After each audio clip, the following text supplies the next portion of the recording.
my own experience of the Buteyko work is that this amazing man, Dr. Buteyko, was, I can only imagine, inspired and guided by something greater than himself. And he paid attention and he noticed a common link between these desires, these impulses, this life force, and then its ultimate potential, this unlimited potential. And so that's all involved in this choicing and this idea of bringing the attention inside.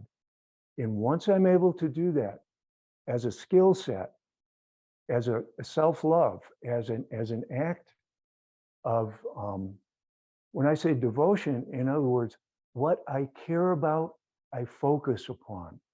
I bring the caring to the practice, and I bring joy to the practice. I bring curiosity, which we were just experiencing through being willing to do different exercises that shift body chemistry and awareness. I have to become an investigator. What takes me further on this path, and what keeps me where I am, and what even inhibits me on the path. So these are some of the foundational notions that you may have thought about or been exposed to. If they're new to you, I'm so happy to be able to share that with you. And then from there, gradually, an effortlessness arises. And this idea of the inflow of the energy into the center and the abiding in the center and the radiating out becomes more and more effortless.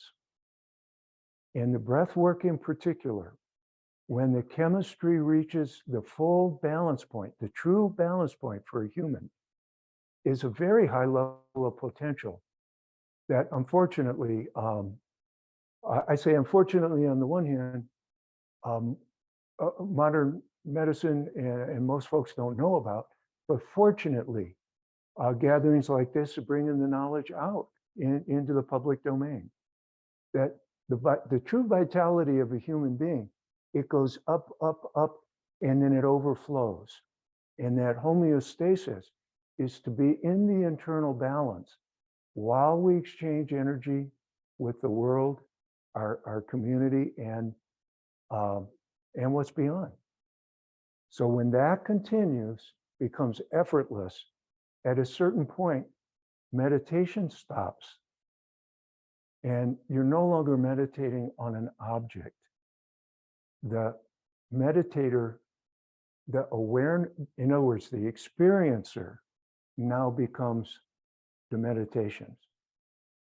So breath is a link between the impulse to go there and then the actual experience. Yeah.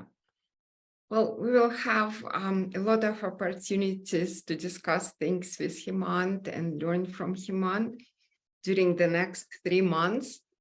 But right now, Himant, if it's possible to start doing exercises, if you feel that way, that would be great. Yes, let's do a couple standing and then a couple seated. Thank you. That you can practice in between now and the next session. And that'll be a wonderful menu.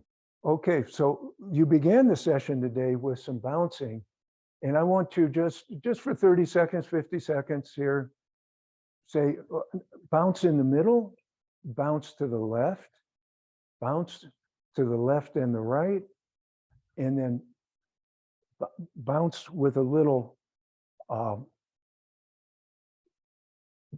forward and back of the hips, and then bounce at the shoulders and get this space behind the heart open, and then bounce at the eyebrows and bounce to the sky. And of course, that's when we did the and feel free to do that. And expressing the sound actually stimulates nitric oxide besides just being kind of fun. Okay, so bouncing is really, really good for the lymph. And please consider the lymph part of the breath. So then we're going to go, just note, I'm just raising the arms with the elbows out, getting the armpits open. And now I'm just going to toss. I raise up. If you can see my knees here. See, I'm just going up.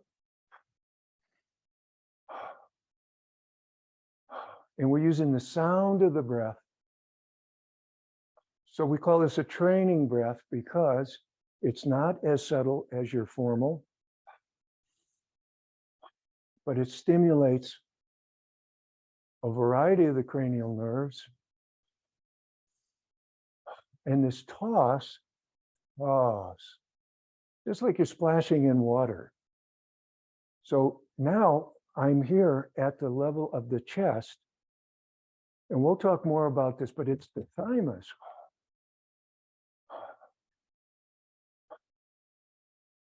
Now up to the level of the eyes and nose.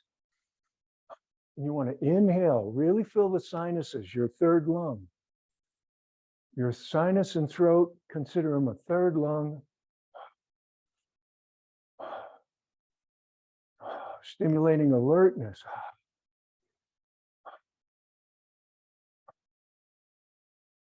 And then up above the head, just toss down. Light and easy, easy, easy, easy. Okay, so you're stimulating the big joints of the body, the lymphatics. Okay, so those are 2 exercises. Don't take much time. Now, my feet are a little wider than my shoulders here, a little wider than my hips. Okay, just like I'm on a big beach ball. And what I'm going to do is I'm going to shift and turn and just let my arms follow. I'm working the big joints of the hips. Tai Chi masters would say the breath starts at the floor. Breath starts in the back. So the bottom moves the top, the back moves the front, the inside moves the outside. And just give a little tap to your kidneys. Mr. or Mrs. Liver, the pancreas. Okay. And we're going to take soft fists here, just jiggle fist, and just give the kidneys a little tap. You've been sitting and listening. Kidneys, consider them a second heart. Third lung, second heart. Okay. Middle of the palm, up straight over the head. I just shift. Shift. Shift. The line is long from the middle of the hand all the way to the feet.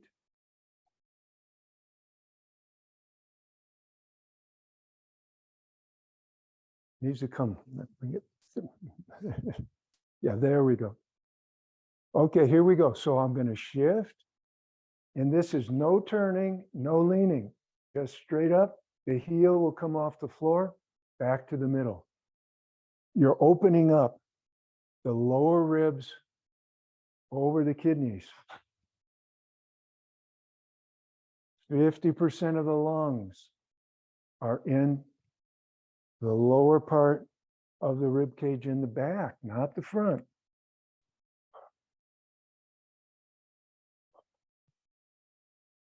Open the sideline. Okay, so we open the front line, we open horizontally, and now we've gone side to side. Okay, so now Chinese and Qigong, they say big drum. Okay, it's like you got a big drumstick. Bang the drum, shift, and tap.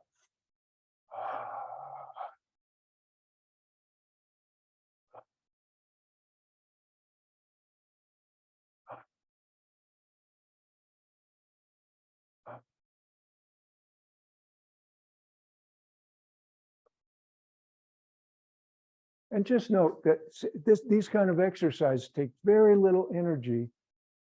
And here I am just letting my arms rise and fall, stimulating meridians, opening and softening, okay?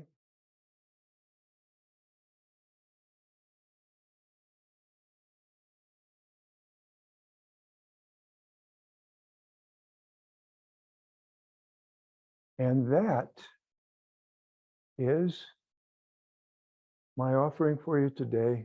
Thank you so much. A pleasure, and see you soon.